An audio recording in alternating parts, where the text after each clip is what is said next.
Okay, welcome back. If we have any more student panelists, do we have everybody? We're good? Okay, all our student panelists are there. So welcome back to the Rose Lehrman Theater for the exciting conclusion of our TechLink Connect CTE 2022 program. Two quick housekeeping things. We will be drawing tickets for the prizes up here, so that'll happen as soon as we are done. And in your folders, you may have noticed a document that you could fill out and drop off if you would like a certificate of completion for Act 48 credits. We'll get that to you sometime next week, and you can submit that to your district offices for some Act 48 credits, so drop that on your way out. And now, what we've all been waiting for, Judaline Cassidy, the feminist plumber, founder and chief visionary officer of Tools and Tiaras Incorporated, Tradeswoman activist, and speaker. Here she is.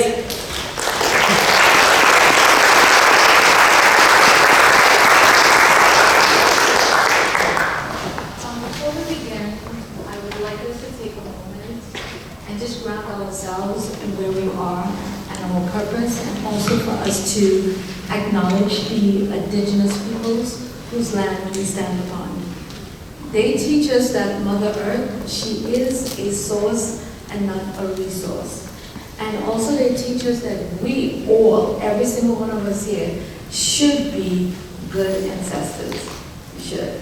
And protect our planet. So today I just want to bring this message to you. My message to you is, you know, the future is here, and we are wearing boots. We are wearing construction boots. And to tell you a little bit about my story, how I started wearing construction boots, which I'm not today. It's usually my getup, boots and Carhartts, with my trucker hat or bandana, as you saw. I grew up in the beautiful Twin Islands of Trinidad and Tobago. And I grew up really poor, like poor. And I grew up without my mother or father, and my great-grandmother was my custodian. And it's in school, it was all about academics, like being the brightest, being the smartest, being in that group of students. And I was there, I was struggling, but I was there with that group. And once I finished secondary school, I actually wanted to be the first Black Wonder Woman and also a lawyer. That was my mission and that was my passion. And my great-grandmother, who was my custodian, she passed away. And once she passed away, my opportunity to become a lawyer and Wonder Woman evaporated. And it was up to me to figure out what would I do next. And the trades was the next best free option. And I had a choice of plumbing or electrical. And I said to myself, plumbing, you get wet, electrical, you get shocked. Here we go, plumbing. And believe it or not, I know it boggles people's mind, that's how I chose the path that I'm on, being a plumber. And the minute I chose that path, I fell in love with it. And I'm still in a madly committed relationship. Only 2 committed relationships I've been in. Plumbing and coffee. So those are my winners. And I want you as educators here to see that it is very important for you to show this opportunity to your students. So every time I go and I do speaking engagements or I go to a fancy event and people find out what I do for a living, I always say that everybody's going to want my phone number when I tell you what I do.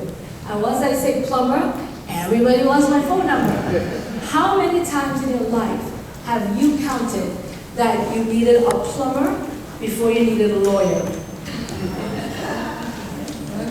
So I'm in hot demand, I'm a hot ticket. So when I do this, people always want my phone number. I have to tell them I can't do it much anymore because of Tools and Tiaras. And the trades is very, very, very lucrative.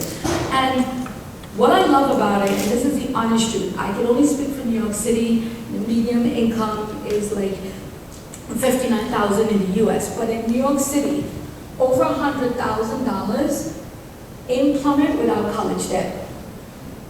I say that again, right? 100,000. And I'm not even going to the right number, because the plumbers got mad at me when I started telling the number. They were like, why are you telling our business to everybody? So the true number, that is without college debt, without the college burden, without putting that on the students. And I want you to think as the apprenticeship program as the other 4-year degree. That's what it is. It's another 4-year degree that students can really excel in. Most construction workers, 80%, 83% of us, we love our job and job satisfaction. And it can change a student's life. We don't want you to keep just showing them college. It's not that anything's wrong with college. But I will share with you this. I am the only woman officer in my union. And every year, every 2 years, we have an intake of students to begin their plumbing apprenticeship. It's 5 years. 4 more, could have been a doctor, but that's a whole other story. It's a 5-year program. And when we bring the students in for their sign up and their pledge to the union, we have a thing that we do. We said, everybody who's veterans, please stand up, and we recognize them for their service, which I am always grateful for the veterans who have done that for us, let me have the freedom that I have. And then the next questions we ask, and since I've been a plumber 25 years plus, I stopped counting, because I aged myself.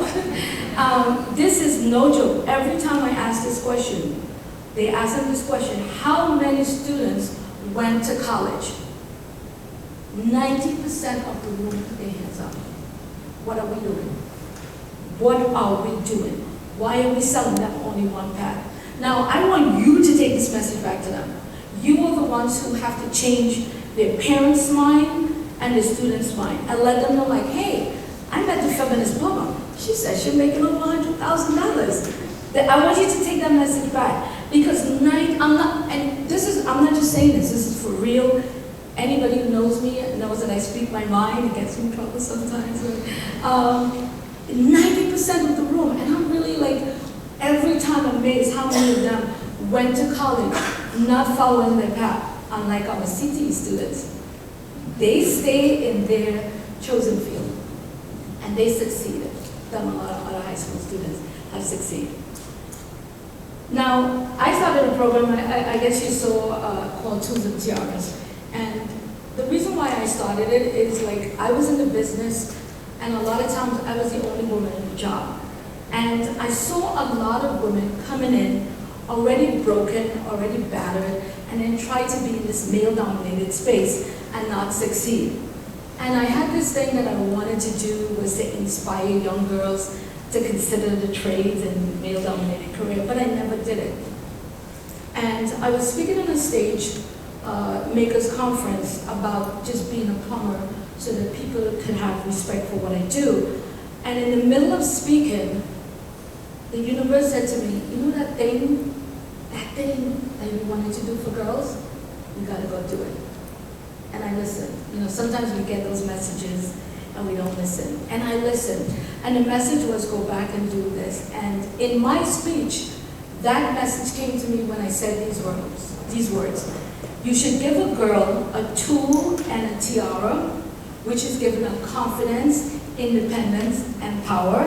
And I did that. And I listened. And that was a moment. And I came back. And I started Tools and Tiaras with my own money. Good thing plumbers make good money, right? So I sold my car, I picked up bottles on the job site, the construction site, whatever I had to do to have the first year of our all-girls construction camp. We've been around 5 years, and within the 5 years that we've been around, we start with girls as young as 6 years old, 6 to 14. They come from monthly workshops, and they come from our all-girls summer camp, taught by women in the field. And we are seeing the changes, because some of those girls, they introduce them to pilots. We have girls in aviation high school. If you saw earlier, we had Tanzara. She was one of our first campers. Her parents wanted her to be a doctor, and they gave her their blessing. She's an intern, studying engineering now, and she's also an alumni, and we got her to work with like Turner Construction in internship. We have Penelope, the one that you saw that made me cry. She is in one of those students, the only girl in her class in CTE. We have Samantha, she's the one studying to be a pilot. So we see, and I know, and I can speak from my experience, that we need to make a shift and show our girls and our students earlier that the trade is an option. It doesn't mean, like, the people in the trades, we don't think that something's wrong with college. I paid for my daughter to go to college, but I'm a West Indian parent, so she wasn't giving me the grades, so that was it. It was like, no, I'm not working in the cold and you're not giving me the grades. But she tried everything else. I didn't force her. She found her way back to construction. And when she found her way back, she said, I wish I had done this sooner. Now she has money. She has a dog that she paid a lot of money for, that I'm madly in love with. I never thought that would have happened with dogs, but I'm a dog person now, I confess. But she was able to do all of those things now because she has on the right path with construction. She didn't follow me into plumbing, whatever. She decided to be a sheet metal worker, and she's doing good in that. And I can tell you that the time that you invest in someone like me will pay dividends. If it wasn't for my teachers, and all the students here talked about that, like, we wouldn't be where we are. I remember my teachers telling me, if you fail to prepare, prepare to fail. And I still live my life by those codes, right? So you are the lighthouse that guides them to their career path. And I want you to take the message back to them that, hey, have you considered? And don't think of it like, oh, they're not smart enough to go to college. That's a lie. Like, we're really smart. I mean, construction workers, we have to solve problems like this. You are actually in this space that is built by construction workers. You go to places and you actually in those spaces and you feel safe. If you wasn't smart, you wouldn't be safe. So think about that. So when you share the option, you let them know that it's just an option. And some people want to go to college and some people don't. I want us to be like Germany and the rest of Europe, letting our kids know that both is an option. We are suffering as a country, as a nation, because everything is costing more because we did not show kids this path. The ones who did it, they said, I don't want my kids to be in construction. And this is where we at right now. Your students, if they decided to follow this path, I'm thinking about retiring, and it's somewhere warm. It's at the beach, right? And I literally could turn around, put the map of the world, and just over my back, toss it, and wherever it lands, I got a job. That's what you were giving them, that transferable skill. Everyone saw what happened with COVID. Who was the people working? What was the trade? What happened? And my tribe, my brothers and sisters, we were still working. We still had jobs. So just think about it. Take the message back, because I am trying my best with the girls, and they are taking it, and we're going to see more dividends, but we can't wait on them to grow. I need you. I need you to be the vessel. I need you to be the carriers of this message. And if you have any questions about the careers in the trade and needing any help, slide into my DM on Instagram, LinkedIn, and leave a phone number. If you put an email, it's going to take a long time. Read back with emails. So if you put your phone number in there, I do call people. I have young lady and young men who reach out to me. I saw you on TV, or I saw you somewhere. How can I get into trades? And I talk to them. I still call them on the phone, motivate them when they're struggling. And it's not an easy path. Just think about it. Like, I am a girl from a warm country. 70 degrees is freezing. We wear jackets. Construction was brutal for me. But every single day, I go do it because I love it. And right now, I probably need to quit. My body's breaking down. But I love it so much. I love plumbing. I get up every single day knowing that I am improving people's lives in this country with my skills in these hands. So think about it and embrace this change, that it's just another option for your students. Thank you.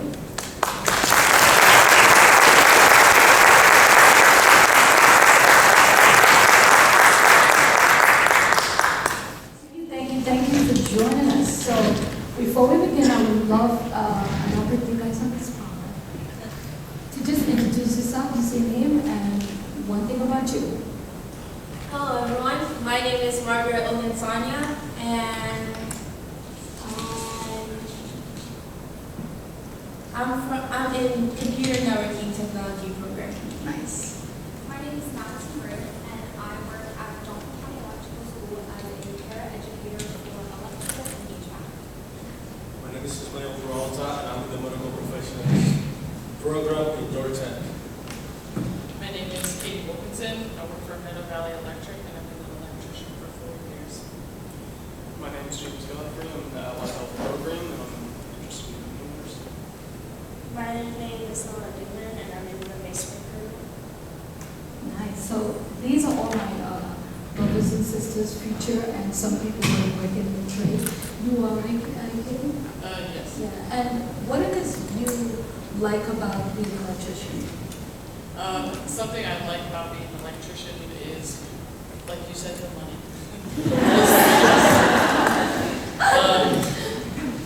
Definitely being able to work with my hands every day. I get to wake up, I know what I'm doing, I go to the job site. We have a good outlook on things, making things work, bringing lights to life. Just like you said, when you walk into a building, it has been built by construction workers. Everything that you see, we always have a job. It is something that I do love and respect and take very seriously into consideration of actually how dangerous the job can be too. That's one of the parts I didn't talk about. It is dangerous, but it's all about safety, right? Following the protocol and doing that. So I know I want you guys, I'll do one by one if you want, to explain to people why you think it's important to show students this option in your opinion. Well, you're in the CTE, you're in the CTE program, right? So what is one thing you would wish that they would understand that is good about this program? Because a lot of parents and guidance counselor people don't think like it's a great option. It might be just be because college is a better time. What would you like to share about what you're doing in CTE that really make you who you are? Like the CTE classes, it sets you apart from your regular school. I've said this before, but you're a step ahead. So you're a step ahead from your other regular schools, and you're doing what people in the work field are already doing at a very young age. So it's really nice. And what about you? Some of the students that we have don't necessarily like school,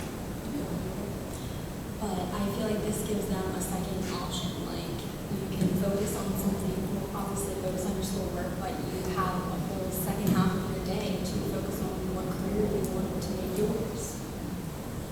I was going to say, just like she said, CTE is beneficial and it's essential for students. This is a blessing, I have to say, because this opened our eyes as students, because we realized that college is not only the pathway.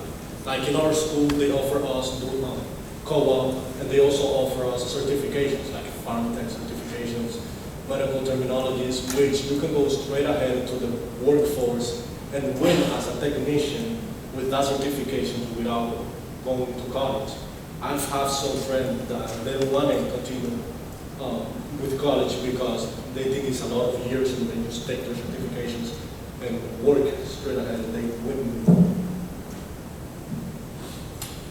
Definitely, I went through CTC, the Career and Technology Center in Brownstown. I went as an adult student, so the program was not very expensive at all. It was a whole 1 school year. They set me up really well through job interviews. I started out at Wilco Electric in Columbia, and then I moved on to Meadow Valley Electric. So CTC, it wasn't a college, just very hands-on, went straight into the field. Tech for me has been kind of like a jump start in my career. It's a different way to look at it, but it prepares you when you're getting ready if you want to go to college. it's not just a different pathway, it can be a connector. It can help you get ready and put you a step ahead. I like that word, connected. Right now, I can definitely say that I know a lot of people that don't go to tech and they still don't really know what they want to go into exactly. So it definitely gives you a head start on figuring out what you really want to do. That leads into the next good question. What made you choose the path that you want to go? What was it about it? When I was little, I didn't have technology. I used to play outside, have fun outside, mud girl, yeah, all of that. So coming to this country, seeing technology, I was fascinated and intrigued. So that caught my eye. I was like, whoa,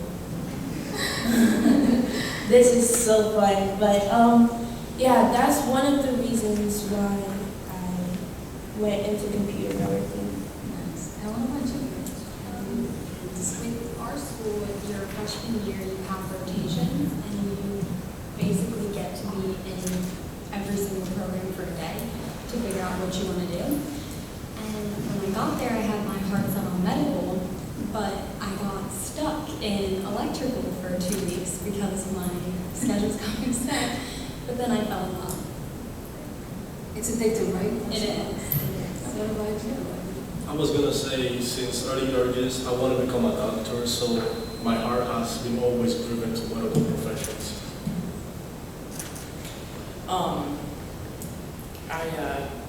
I didn't know what I wanted to do. I didn't want to go to college. So I actually looked up a YouTube video on how to wire a three-way switch, and I said to myself I could do that.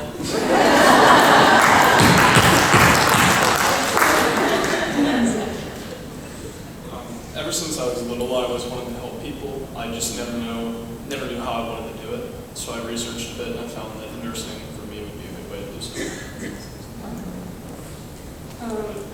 I always grew up being creative, but at the same time, I like the idea of making something and having it stay there for a while until some disaster would come through.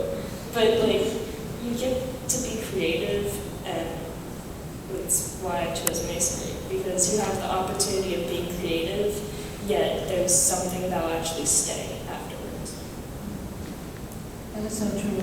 You know, as you mentioned recently, this year at our summer camp, we actually introduced the girls to masonry and bricklaying, and they did not want to leave that workshop to go to others. So that's how much we really did, was really fascinated with the fact that they loved it. So one of the things that I am looking for, and I know the educators are looking for, and I try to too, in terms of what can we as educators and leaders you think would help other students think about the path that you guys choose? One thing you think that might help them choose that path that we can do differently?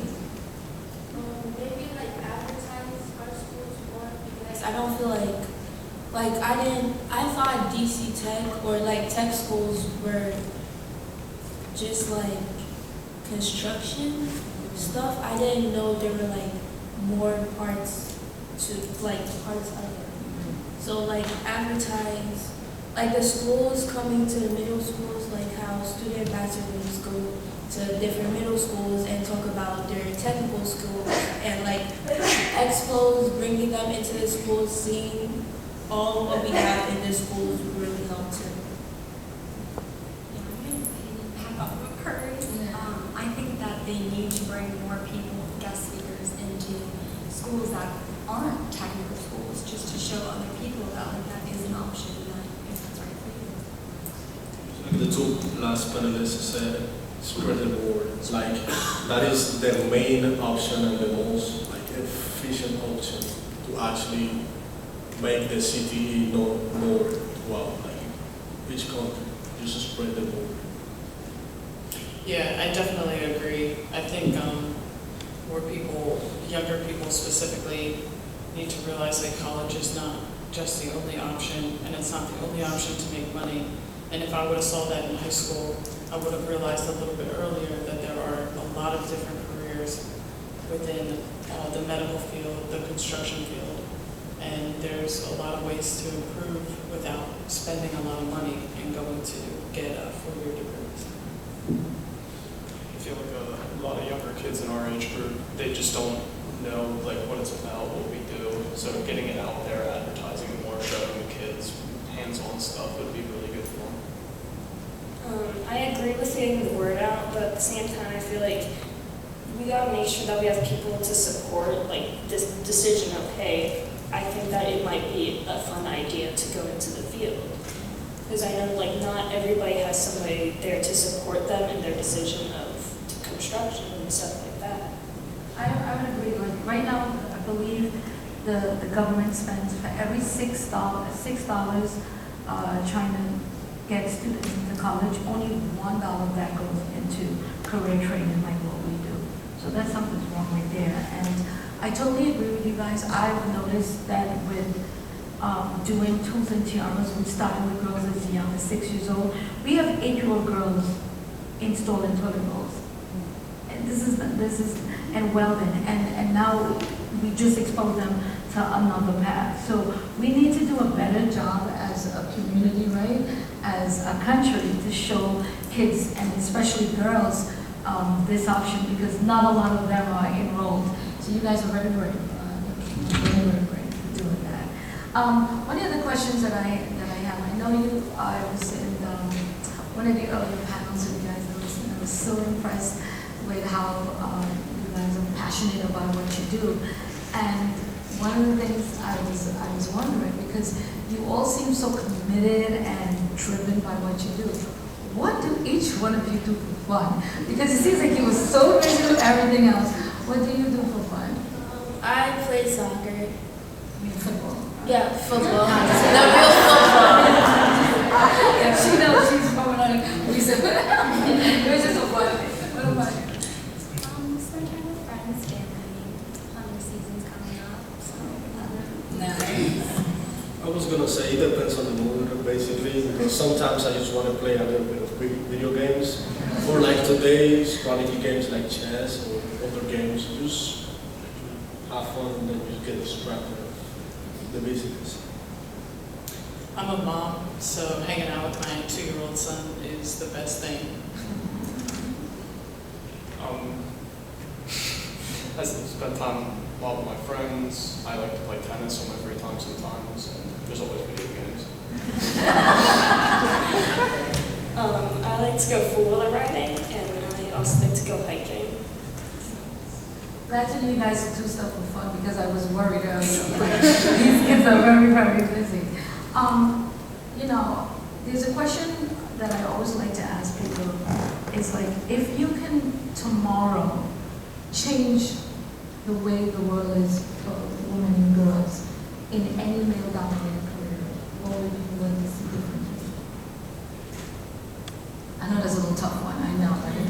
But what would, I would say differently, what would be your dreams and aspirations for girls and women pursuing careers that usually are not done by us? Okay, so I'm going to go back to Nigeria. Hopefully, like, things are a little bit better over there. And, like, seeing a girl in a guy's trade is, like, really rare. And I'm going to try and change that. I don't know how, but yeah. Yeah, but I'm going, because my mom is a civil engineer, actually. And she is, like, she's one of my role models. Okay. And, like, it's just so weird to see them look at us differently, because you tell them what shop you're in, and they're like, oh, wow, like, why? So I'm trying to change that. I like how she put it. I would like to see a woman walk onto the job and no one has anything to say at all. Like, it's not weird, it's not. I was gonna say, just to follow what they say and confirm, I would like to do some speeches, like for tomorrow, to say to students, if they like something, they should pursue what they like, because most of the time, students just abandon their goal just because it's their dominant or male dominant. Like for me, it happened to me. There were people like before going to the medical professions program, they asked me why do I want to go. I was like, I just want to be a doctor. It doesn't matter if there's a bunch of girls in the class. I will still go because my main goal is to become a doctor. Yes. And I have to say, any advice, just follow your pathways, your goals. Doesn't matter what other people say because at the end, you're the one who will love that job. Good answer.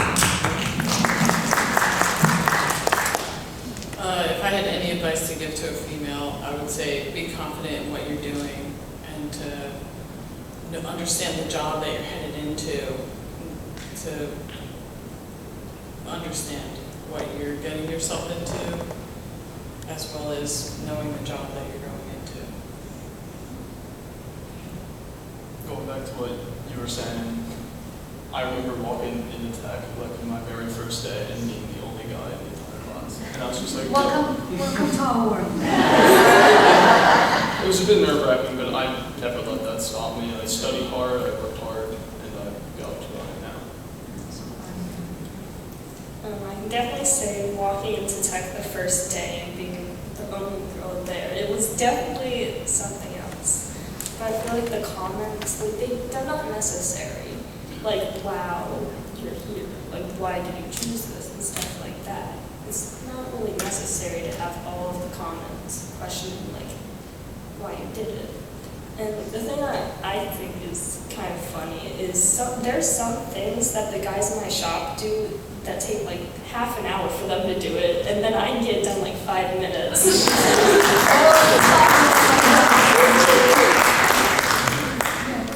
I was going to say also being non-traditional is one of the best things that I have experienced. Why? Because when there's a shop or work where it's only boys, there's a lot of competitions. Nobody help each other out. However, when I was the only boy in 9th grade with 13 girls, including the teacher, in the classroom, we were together, each and every one of us, passing the test, studying together, and that's how the class passed with 90 and plus, everybody.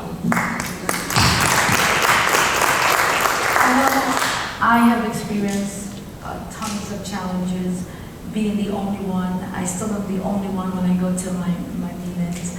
But now I work with a different different attitude. I'm a superhero, so I walk in the room like I know it. But I know every single one of you have experienced challenges in the field that you're chosen. What is one of them you could share, and how did you overcome it? Okay, so like the talking that, oh my gosh, when I told my mom was like, she was all supportive, and I was grateful for that, but like, I was actually scared. I didn't want to talk to anyone because they were all guys, and like, yeah, I was scared, but when I got to talk to them, and they actually helped me now. Like, I'm like their little sister in the shop, and they are really helpful. So it wasn't as scary as I thought it would be, and I'm happy that I overcame that. Yeah. Sometimes it's hard to feel accepted, especially if you are a woman in a dominant program, field, whatever it may be. But I feel as though not all of them are against you, and there are a couple of good ones, and you need to find them and make them your friends. Yes. I have a name for that, so I call them allies. Yes. And I always share with people that I wouldn't be the feminist plumber if amazing men didn't step up and be my heroes and teach me. That's how I got into the union, and that's how I worked for my career, because of amazing allies. I'm just going to confirm the information that they said, and there is a wall, and I think all of us have experienced that wall, and it's the conversation wall. Like when we are in non-traditional jobs, when there is only one boy and then there is more female workforce, we often suffer from not conversing to our co-workers. Why? Because we think we don't fit into that group. And we have to learn how to overcome. And I actually experienced that, and I overcome breaking that wall and conversating. Whenever I need help, I will ask. I will conversate with my teammates, because that's actually how we improve. We improve in the place that we work, and we improve personally. So actually, we have to, in order to overachieve and break that wall, we have to conversate, even though we feel that we don't belong to that place.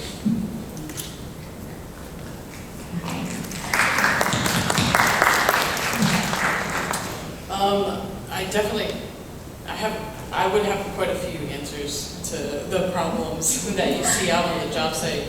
An example is, so 2 years ago I was pregnant and I was still on the job site. So while being the only girl on multiple job sites, I was pregnant and I was very big. So a lot of the things, aside from the normal reactions, a problem and how I got over it is I knew what I was doing and I was confident with what I was doing. I was still putting out the work that needed to be done. I was still putting out quality work. And I was looking over, throughout my 4 years, it never once bothered me that I was the only female. And that's because I didn't see it as I was the only female. I saw it as I was a co-worker, and these are my co-workers. We are all working together to get this project done as soon as we can and move on to the next one. So going back to, again, what you said, it's a big communication wall. Like I went in my first day, very shy as I am, and not knowing anybody, not really knowing how to talk to anybody, I slowly just had to break down that wall, trying to make friends, meet people, and that's helped me so much in moving forward. Well, there was definitely the communication problem, because normally I would like to say that I'm kind of outgoing and I like to communicate and talk about all kinds of things. But I felt like somewhat whenever I tried to talk, I would be instantly shut down. Like, they acted like I didn't know what I was doing. Which, at the beginning, like my first year, yeah, of course I didn't exactly know what I was doing, but that was reasonable. Like, they didn't really know what they were doing either. And I can definitely say once I started to understand the things that we were learning, it was interesting if they didn't understand it, because then I would try to explain it to them, and sometimes they wouldn't really accept me trying to explain it to them, and they would just go ask somebody else. So it's like, okay, so there's not many people that will actually take my help if I give it to them, which I feel like that's just how it's going to be for a little bit. For a long time. Yeah. I knock people's doors and they don't want to open the door because they don't believe I'm the plumber.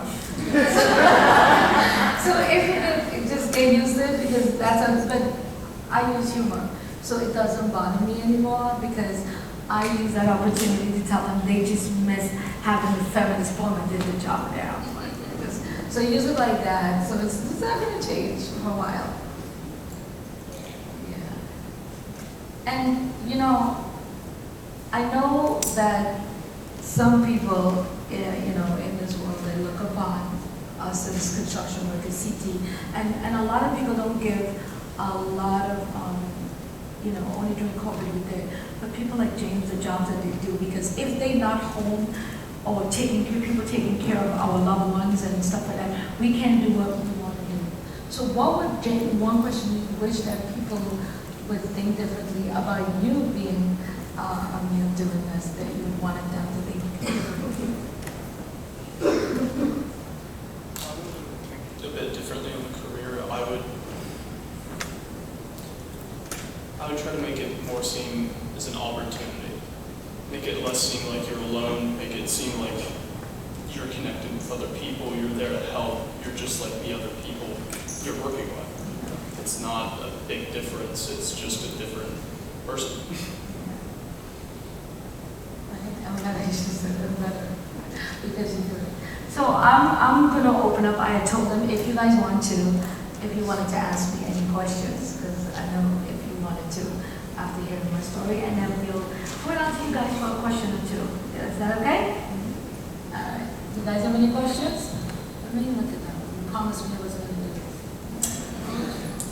How was the struggles with like making this happen? Yeah, it's been a struggle doing tools and tiaras because I have to change the hearts and minds of people how they think of construction work or they think of a plumber, or for them to think that girls don't really want to do this. A lot of people think that, and I always have to be in spaces where I have to change their mind, and almost like if I have to convince them, but no, I don't convince them anymore because I know what we do and it works.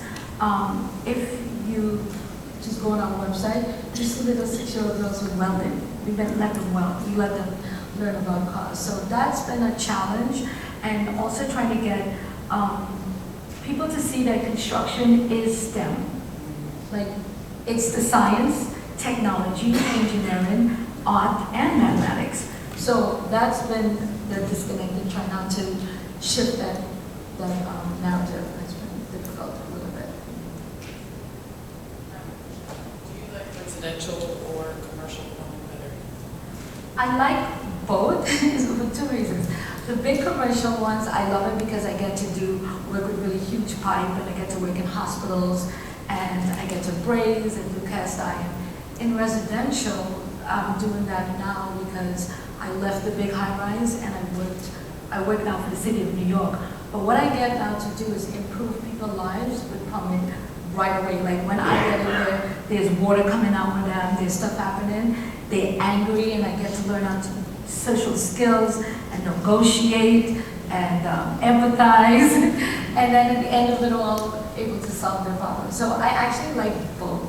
I miss the big construction because I did a lot of math, a lot of calculations and stuff. So that's the part that I miss, and sometimes I think my brain is like, help me out, I need some math. Like, yeah, so that's what I miss. What are the problems, what are like the problems I continue to deal with every day? When I was in big construction, the problem that I dealt with is what you said. A lot of times I will have the solution to a problem, and it's because I am not a male. The guys didn't want to listen to it. But then when they do it, I say, yeah, that's what she said. You know, like, so I don't let it go. I don't let it slide. They're like, no, right? So, and that was one of it, but I think what I want every woman to do is like, what happened to me was when I changed the way I view myself, my brothers view me differently. So when I felt like I didn't belong in that construction site, I was treated that way. Like, why are you here? You cute, you smart, you should do it, right? Like, that's what happened. But once I walked in there, like, everybody knows, like, I am so humble with a lot of things, but not plumbing. I don't like the cockiest person when it comes to plumbing. Like, I walk in every space in the room. So that is really difficult, like, for some people, but for me, it's not as hard anymore. And for a lot of women, it's always the fact that we have to work twice as hard. And that is a challenge, and I think it will never change, but I'm okay with that because then I get to be better. You know, if that makes sense, so that's it. Any other question before I open it up to them? If they wanted to ask us questions? I know we don't have mic, but I'm just gonna ask, and then, because I love questions. Anyone has a question? Put your hands up and I can take a question. Don't tell me you guys are shy more than, go ahead. I'm just curious, when you're on the job as a woman, as a plumber, what do you wear? What are you wearing as a woman as far as? So I know Carhartt jeans, a t-shirt, my rock and roll bandana, because I'm a rock and roll reggae girl, like that. And when the time comes, you won't recognize me because I have on so much clothes. The guys make fun of me, but I wear the construction clothes on the weekend. I grab up stilettos and all that. But construction, I don't know if you saw the video, that's really how I look. Like that, that's how I dress to go to work. I call that my money clothes. Like that's my money superhero clothes. That's what I wear when I work. Any other questions? Yeah. So I wanted to ask her. Yeah. What is your meaning? You said you were from Nigeria, right? Yeah. So what do you mean by you said you go to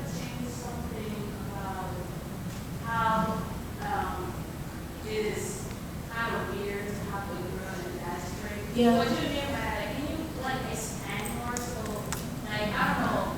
For me, I understand, but like for maybe other people, didn't understand because there are other people who might not maybe understand that. Yeah. So I wanted to have like, if there's like, I don't know, a detailed example of that. Now, don't put too much pressure on my girl, okay? Okay, so I don't really know how. Like I said, I don't know how I'm going to do it, but like maybe like I'm gonna start little, obviously. Like maybe 1 or 2 companies go there and like take some of I'm gonna find some girls in the computer field. We go there, maybe go to a computer store or something, talk to them about, and also make more opportunities for the ladies too. And I think Wait, can I ask a question? Are you Nigerian? I'm not Nigerian, but I lived there. You live So there? I kind of understand what exactly you mean by that. So that's why I wanted the detail. Yeah, I think my question was more around the fact that why is it that way? Like, I'm from Trinidad and Tobago, right? And even in my country, like, I was made fun of, or like the fact that I'm a plumber. So like a lot of women in a lot of other immigrant countries, there's very few chances of us doing anything like what we do. And it's like when I was a girl, we were like pretty much, I would say the train is the word, but like almost like this is housekeeping is what we're supposed to do. Learn to cook good, clean. Like that was, and I was so rebellious about that. Like, and not because I couldn't do some of those things. Like, so I think that's more like around the question, like how it, like that. You were asking? There's like a stigma. You're welcome. There's like a stigma around, like I would say like African people. There's a stigma around like construction of work. So like if you're doing construction, you can be successful, but you have people like here and making a lot of money. So like it's just, we need to change that somehow. I don't know how, but we need to change that. Any other questions? Is your podcast It's called Tradeswoman Talk. So the great thing about Tradeswoman Talk, it's all no explicit language on there. It's for students, and you could listen to the men and women of the building trades. We have men and women, and they tell their stories of their path to construction and their success. And the great thing about construction, we see a lot of them end up being entrepreneurs, open up their own business. So it's for students or anyone who wants to hear the amazing stories of men and women of the building trades. I am, like, on my Instagram and people that I follow, I mostly fangirl over tradespeople. I'm just like, I fangirl over them and the electricians, and they bring light. They like to boast about that. My electrician sisters. It's a little bad to them too, but it's just so that people could see how successful skilled trades is. So that's why I do it. So most of the people on there is people I've either stalked on Instagram, or some of them I know, but it's just to tell the stories, because I feel like our stories of success is not being told. Any other questions before we let them off the hook? You guys are easy. Oh, I was going to say you were easy. Not so much a question, but just a comment. I admire you all for your confidence in stepping out of your comfort zone and doing something that's a little, unusual or non-traditional is the word we use. I don't know if I could have done it when I was a student, but I admire your confidence and your determination to continue on your path and do what you want to do. And that's kind of what it's all about. Yes, thank you. So our message to you is go back, carry the message, please share with the parents of these options. And if you want, you can actually look on the Department of Labor and you will see the data that is being driven about programs like CTE. We need to get more investment. There's $100 and something billion going to be in the Build Better Back plan that they're going to need workers for. So share with your students these opportunities. I know with the unions now, a lot of them pay for your college degree now. I know they did when I did, but they pay for get to earn a college degree there while you're learning, while you're earning. So please, if you want any help or just reach out. I'm saying just reach out and I want to help. So before, I would love you guys to give these amazing young people a clap.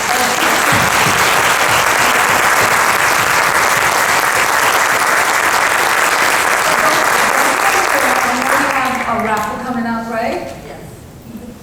And plug. So if you want your students to know about, there's a book that I have. I gave all you guys one, and there were little notes in there to you each. It's called Judaline Plumber.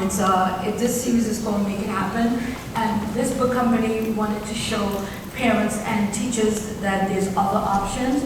So this book is kind of a little bit about my beginnings in Trinidad and Tobago and how I became the one and only or the first woman in my union, and just to give kids an option. So it's available.